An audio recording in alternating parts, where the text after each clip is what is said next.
So this video is going to be a little bit of a shorter one because I want to show you a really cool trick that I've recently found and that I've actually started to implement in my productions as well. In the sense that I'm now going to show you how to use it in the mix, but I'm also doing this already in some of my productions. Because the trick that I'm talking about happens with sounds like these. So for example, this sound over here. I like its mid-ranginess and I like its kind of strong tonality that it has, but I don't really want it to come in already over here, starting in this little pocket already. So what I'm going to do is I'm going to take an equalizer and I'm going to make a high pass filter for that mid-range. Just trying to capture a little bit of this mid-range here. And what we're going to do is we're going to automate the Q factor. So as you can see, the Q factor goes up and down. If I move this somewhere else, you can actually see what that does. And you can see that we get this really cool shape where we're really kind of stretching almost inwards from the mid-range into this direction in a way for just a small part of this automation. And that is exactly the part that we're going to use to kind of increase the mid-range over time so that it glides in nicely as opposed to just kind of coming from the start. So I'm just going to open up the trim here so that we can set up an automation for the very first Q. And we're going to take this Q. Of course, we want to start off pretty low in value. We want to come from lower and start off going up. I believe it is actually the other way around in this particular plugin. Yes, so we got the positions right. We just need to flip them so that it opens up over time.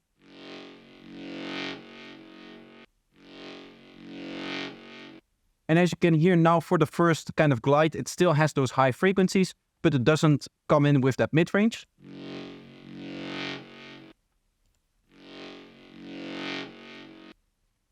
And in the context of the track, what this is going to do is something like this.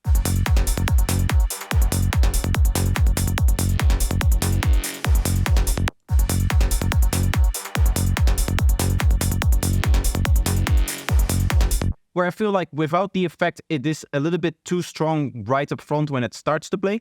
And it just catches you off guard a little bit too much. Now, as I said, when it comes to my productions, I've already started to include this trick in my actual productions, meaning that when it comes to a lot of my automations, what you're going to find is that I'm no longer just automating, say, a high pass filter or low pass filter, just the frequency, but I'm also likely automating the Q factor, because changing the shape of the filter and not the frequencies at which it filters, of course, also has an influence on the spectrum. And this can result in my opinion, more natural sounding ways of introducing frequencies over time. So I'm now, of course, talking a little bit more about a writing standpoint as opposed to a mixing standpoint. But when I'm writing out the track, when it comes to, say, a low pass filter, I like it much more when the low pass filter not only kind of opens up in frequency, but also gets a little bit more Q factor as it opens up. And specifically, as you can see from this example, I don't like the Q factors that are, I don't know why it opened over there, but it did. I don't like it when the Q, or it's not specifically about the Q factors that are above 0 dB or above the area where you're just cutting from the sound. In this case, as you can see, this Q factor is also boosting a certain frequency here, or at least a certain frequency area. But specifically, I like these kind of Q factors that change from a setting that looks, for example, as I said, somewhat like this, and then it just goes down like that. So you can imagine while it is opening up frequency-wise like this, I'm also opening it up Q-wise from something that looks like this to like that. And therefore you get a much smoother, more gradual way of introducing the frequency areas that we're actually affecting here. So definitely something for you to try out in your own writing and also in your mixing if you ever need it. It can be a more interesting solution than just EQing a sound or slapping on a high pass filter or low pass filter and automating that.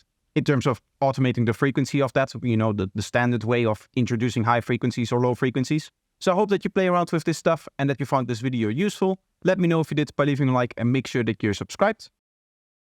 Another way to support the channel is by checking out some more of my content, which you can do because there's 2 videos up on the screen for you to choose from. So just pick one and enjoy, and I hope to see you in the next one. Bye bye.